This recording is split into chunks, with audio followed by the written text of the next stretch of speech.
May napansin ka na ba? Kapag mas hinahabol mo ang isang babae, mas lalo siyang lumalayo. Pero kapag dumating ang punto na tumigil ka sa pagpipilit, saka naman siya nagsisimulang magtanong, pagparamdam, o maghanap ng dahilan para kausapin ka. Maraming lalaki ang iniisip na ang solusyon ay mas maraming chat, mas maraming effort, mas maraming assurance, pero kadalasan, hindi iyon ang dahilan kung bakit nawawalan ng interes ang isang babae. Ang totoo, may isang psychological principle na bihirang pag-usapan. Hindi kasi palaging na-attach ang tao dahil sa dami ng ibinigay mo. Mas madalas na-attach sila dahil sa kung paano mo sila pinaramdam habang nananatili kang may sariling buhay, sariling direksyon at sariling halaga. Sa video na ito, pag-uusapan natin kung bakit mas na-attach ang babae kapag hindi mo siya pinipilit. Hindi ito tungkol sa paglalaro ng isip o pagmamanipula. Ito ay tungkol sa pag-unawa sa psychology ng attraction, emotional value, at sa pananaw ng stoicism pagdating sa relasyon kung gusto mong bumuo ng koneksyon na hindi nakabase sa paghabol kundi sa respeto at tunay na interes. Siguraduhing panoorin mo ang video hanggang sa dulo. Ang pagpipilit ay nagpapakita ng takot, hindi ng pagmamahal. Isa sa pinakamalaking pagkakamali ng maraming lalaki ay ang pag-aakalang kapag mas ipinakita nila ang sobrang effort, mas mamahalin sila ng babae. Sa unang tingin parang tama naman kung gusto mo ang isang tao. Natural lang na ipakita mo ang effort, ngunit may manipis na linya sa pagitan ng pagiging sincere at pagiging desperado. Kapag bawat oras ay ikaw ang unang nagchat-chat, ikaw ang laging nag-aaya, ikaw ang palaging humihingi ng oras, at ikaw rin ang laging natatakot na mawala siya, unti-unti mong ipinapakita ang isang bagay na hindi mo namamalayan, hindi confidence, kundi takot. At ang takot ay madaling maramdaman ng ibang tao. Hindi mo man sabihin ng direkta na natatakot kang mawala siya. Makikita iyon sa kilos mo. Mabilis kang mag-reply dahil baka isipin niyang wala kang pakialam. Paulit-ulit kang nagtatanong kung galit ba siya. Nagsusorry ka kahit wala ka namang kasalanan. Hindi ka mapakali kapag ilang oras siyang hindi nagme-message. Sa isip mo, ginagawa mo lang ang lahat para ipakita ang pagmamahal. Pero sa kabilang panig, iba ang nababasa niya. Ang nakikita niya ay isang lalaking ang emosyon ay nakadepende sa bawat galaw niya. At kapag nangyari iyon, nawawala ang sense of mystery at emotional stability. Practical example. Halimbawa, may dalawang lalaki, si Mark. Kapag hindi nag-reply ang babae sa loob ng 30 minuto, agad siyang magme-message ulit, "Busy ka ba?" Pagkalipas ng isang oras, "May nasabi ba akong mali?" Makalipas pa ang ilang minuto, "Okay ka lang?" Habang tumatagal, mas lalong napapagod ang babae. Hindi dahil masama si Mark, kundi dahil parang bawat oras ay kailangan niyang alagaan ang emosyon nito. Ngayon naman si Daniel, nag-message siya, hindi agad nag-reply ang babae. Imbes na paulit-ulit mag-follow up, ipinagpatuloy niya ang ginagawa niya. Nagtrabaho, nag-gym, nakipagkita sa pamilya, nagbasa ng libro. Kinabukasan pa nagkaroon ng pagkakataong mag-usap. Hindi siya nagtampo, hindi rin siya nagdrama. Simple lang. Dahil alam niyang hindi umiikot ang buong buhay niya sa isang conversation. Sa tingin mo, sino ang mas nagbibigay ng pakiramdam ng emotional security? Karaniwan si Daniel, hindi dahil mas gwapo siya, hindi dahil mas mayaman siya, kundi dahil ipinapakita niyang kaya niyang kontrolin ang sarili niyang emosyon. Deep inside, ito ang isang konsepto na matagal nang itinuturo ng Stoicism. Hindi mo kontrolado ang kilos ng ibang tao. Ang kontrolado mo ay ang sarili mong reaksyon. Kapag ang kapayapaan ng isip mo ay nakadepende sa reply ng isang tao, ibinigay mo na sa kanya ang kontrol sa emosyon mo.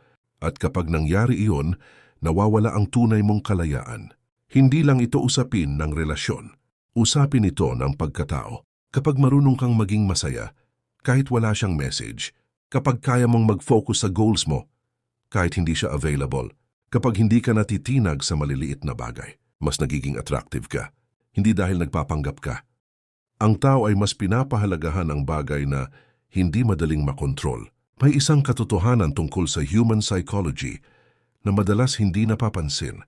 Kapag alam nating palaging nandyan ang isang tao, unti-unti natin siyang tinitake for granted.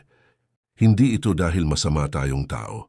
Natural itong nangyayari sa halos lahat ng aspeto ng buhay. Isipin mo ang isang bagay na matagal mo ng pag-aari. Noong una, sobrang excited ka. Halos araw-araw mo itong ginagamit at inaalagaan. Pero habang tumatagal at nasasanay ka na, hindi na ganoon katindi ang excitement. Ganito rin minsan sa mga relasyon. Kapag naramdaman ng isang babae na kahit ano ang gawin niya, nandyan ka pa rin, naghihintay, humahabol at laging available, nawawala ang pakiramdam na maari ka rin niyang mawala. Hindi ito tungkol sa pagpaparamdam na mahirap kang makuha. Mas tama sigurong sabihin na ipinapakita mong may sarili kang buhay na hindi umiikot sa kanya. Malaking magkaiba ang dalawang iyon. Ang pagiging hard to get ay kadalasang laro, pero ang pagkakaroon ng sariling direksyon sa buhay ay isang ugali. At iyon ang mas nakakaakit. Practical example. Halimbawa, may dalawang lalaki ulit, si Adrian. Tuwing magte-text ang babae, kahit nasa gitna siya ng trabaho, agad niyang iiwan ang ginagawa niya para lang makapag-reply. Kapag niyaya siya ng mga kaibigan, tatanggihan niya agad dahil baka biglang mag-chat ang babae. Kapag weekend, hinihintay lang niyang magkaroon sila ng usapan. Unti-unti, nawawala ang sarili niyang mundo. Lahat ng oras niya ay nakasentro sa iisang tao. Ngayon naman si Leo, may trabaho rin siya, may oras para sa pamilya. May hobby siyang magbisikleta tuwing weekend. Nagbabasa siya ng libro kapag gabi. Kapag nag-message ang babae habang busy siya, re-replyan niya kapag libre na siya. Hindi dahil gusto niyang magpahabol, kundi dahil may responsibilidad siyang inuuna. Kapag nagyaya ang babae at may dati na siyang commitment, maayos niyang ipapaliwanag at magbibigay siya ng ibang schedule. Hindi siya umaarte. Hindi siya nagpapakipot. Pinapakita lang niyang marunong siyang tumupad sa mga responsibilidad niya. Ngayon isipin mo, sino sa kanilang dalawa ang mas mukhang may direksyon sa buhay? Karaniwan si Leo. Hindi dahil mas marami siyang ginagawa, kundi dahil hindi niya isinuko ang buong pagkatao niya para lang mapasaya ang isang tao. Deep inside, maraming lalaki ang natatakot na baka isipin ng babae na wala silang pakialam kapag hindi sila palaging available. Pero sa realidad, ang healthy relationship ay hindi nangangailangan ng 24 na oras na atensyon. Ang kailangan nito ay consistency. Mas mahalaga ang isang taong totoong present kapag magkasama kayo kaysa sa taong online buong araw pero wala namang emotional maturity. Ito ang isang bagay na ipinapakita ng Stoicism. Ang isang matatag na tao ay hindi madaling mahatak ng emosyon. Hindi ibig sabihin nito na malamig siya. Ibig sabihin lang marunong siyang mag-prioritize. Ang lalaking hindi nanghihingi ng validation ng mas, nag-iwan ng malalim na impresyon. May isang ugali na halos hindi napapansin ng maraming lalaki, pero isa ito sa pinakamabilis na nakakapagpababa ng attraction. Ito ang palaging paghahanap ng validation. Hindi ito laging halata. Minsan nakatago ito sa mga simpleng tanong. Okay lang ba ako? Pogi ba ako? Mahal mo pa ba ako? May nagawa ba akong mali? Bakit parang ang cold moon ngayon? Sa unang tingin parang normal lang ang mga tanong na ito. Ato may mga pagkakataong kailangan talagang pag-usapan ang nararamdaman. Pero kung halos araw-araw ay kailangan mong marinig mula sa ibang tao na sapat ka, doon nagsisimula ang problema. Kapag ang self-worth mo ay nakadepende sa opinyon ng isang babae, para mo na ring ibinigay sa kanya ang responsibilidad na buuin ang kumpiyansa mo.